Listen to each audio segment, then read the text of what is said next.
Good morning students.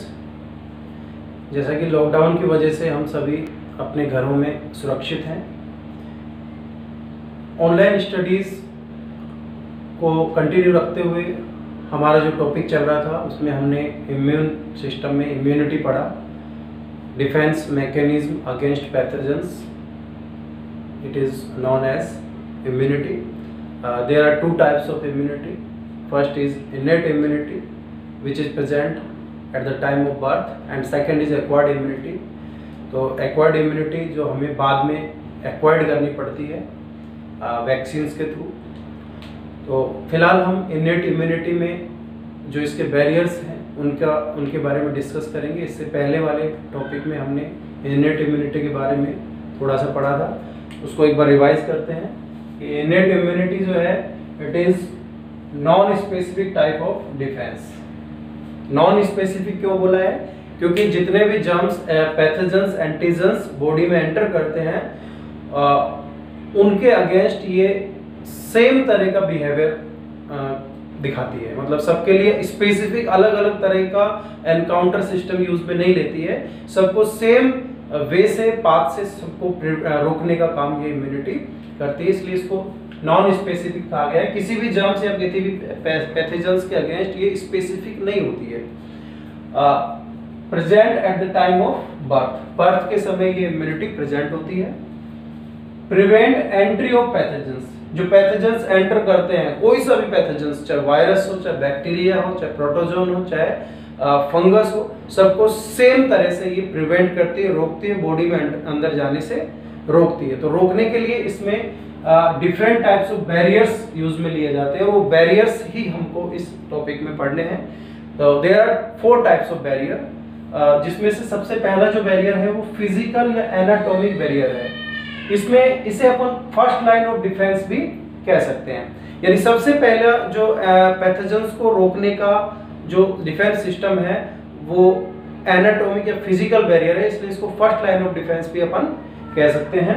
और इसके अंदर जो फैक्टर्स आते हैं, सबसे पहला फैक्टर है skin, prevent entry of micro organism. ठीक है, स्किन ही सबसे पहले माइक्रो ऑर्गेनिज्म की एंट्री को रोकती है, प्रिवेंट करती है।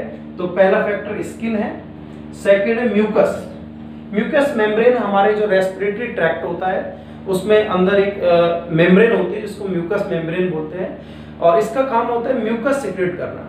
तो ये जो म्यूकस होता है ये जो एंटर कर रहे हैं माइक्रो ऑर्गेनिज्म, देखो सबसे पहले स्किन ने पूरी बॉडी को कवर कर रखा है, यानी कहीं से भी माइक्रो ऑर्गेनिज्म बॉडी में एंटर नहीं कर सकते, इसलिए इसको basically first line of defence अपन कह सकते हैं स्किन को, लेकिन सबको अपन ने इसमें शामिल कर लिया है। ठीक है, सेकेंड अपन देख रहे हैं म्यूकस, जो ऐसे ट्रैक्ट है जहां से माइक्रो ऑर्गेनिज्म अंदर एंटर कर सकते हैं, लाइक अपना नेजल पाथ है, एलिमेंट्री कैनाल है। तो रेस्पिरेटरी ट्रैक्ट और एलिमेंट्री कैनाल, दो ऐसे पाथ अपन यहां देख रहे हैं जिनसे जर्म्स अंदर एंटर कर सकते हैं। तो वहां पर एक लेयर होती है म्यूकस मेम्ब्रेन, और वो लेयर क्या करती है, म्यूकस सीक्रेट करती है। ये म्यूकस माइक्रो ऑर्गेनिज्म को ट्रैप कर लेता है, उनको पकड़ लेता है और उनको बॉडी में अंदर जाने से रोकता है। ठीक है, तो इस तरह से ये जो म्यूकस सीक्रेट हो रहा है ये ट्रैप कर रहा है माइक्रो ऑर्गेनिज्म को एंट्री ऑफ आवर बॉडी के अंदर जाने से रोक रहा है।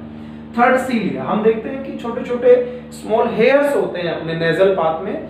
ये हेयर्स क्या करते हैं, माइक्रो ऑर्गेनिज्म जो अंदर एंटर कर रहे हैं उनको रोकने के साथ साथ उनको प्रोपेल आउट, बाहर की तरफ उनको फेंकने का काम भी करते हैं। तो देखिए, propel micro organism out of the body. तो ये तीनों चीजें जो हैं ये हमारे फिजिकल बैरियर का काम करती है, और ये तीनों ही या सारे बैरियर जो हैं वो हमें बर्थ से, at the time of birth से हमको मिल जाते हैं। ठीक है, तो यहाँ इसमें कोई दिक्कत नहीं, फिजिकल बैरियर।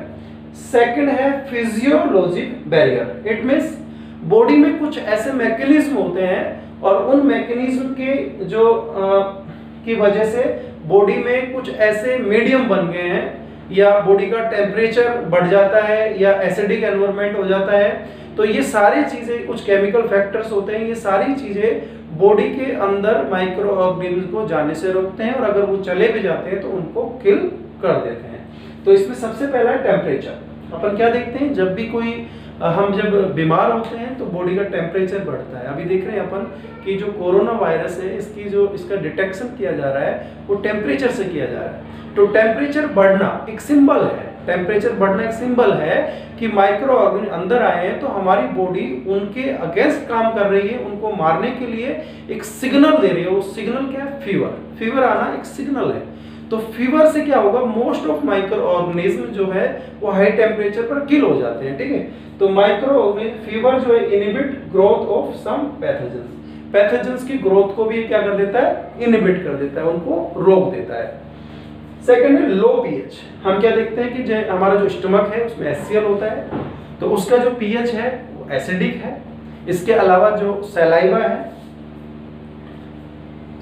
है माउथ में, टीयर्स आंखों से जो आंसू आते हैं, ये सारे ही माइक्रो ऑर्गेनिज्म की ग्रोथ को रोकने के साथ साथ उसको किल करने का काम भी करते हैं। तो ये भी एक तरह से हमारी बॉडी में माइक्रो ऑर्गेनिज्म को किल कर रहे हैं।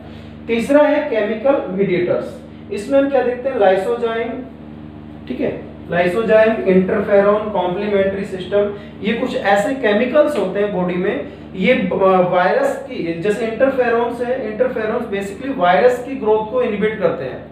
यानी इंटरफेरॉन जो है ये वायरस जब एंटर करते हैं तो वायरल ग्रोथ को इनहिबिट करने का काम करते हैं। इसके अलावा जो लाइसोजाइम है, कॉम्प्लीमेंट्री सिस्टम है, ये सारे क्या करते हैं कि माइक्रो ऑर्गेनिज्म या पैथोजेंस की ग्रोथ को इनहिबिट करके उनको किल करने का काम भी करते हैं। तो आज हमने ये 2 बैरियर्स पढ़े, फिजिकल बैरियर और फिजियोलॉजिकल।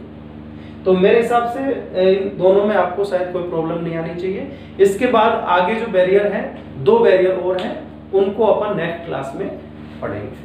तो तब तक के लिए एज ए बायोलॉजी स्टूडेंट्स आपको अपने पेरेंट्स को भी अवेयर करना चाहिए कि किस तरह से हम अपनी इम्यूनिटी को इंक्रीज करें और किस तरह से हम ये जो कोरोना वायरस है कोविड-19, इससे हम अपने परिवार को बचा सकें। Be safe, stay home.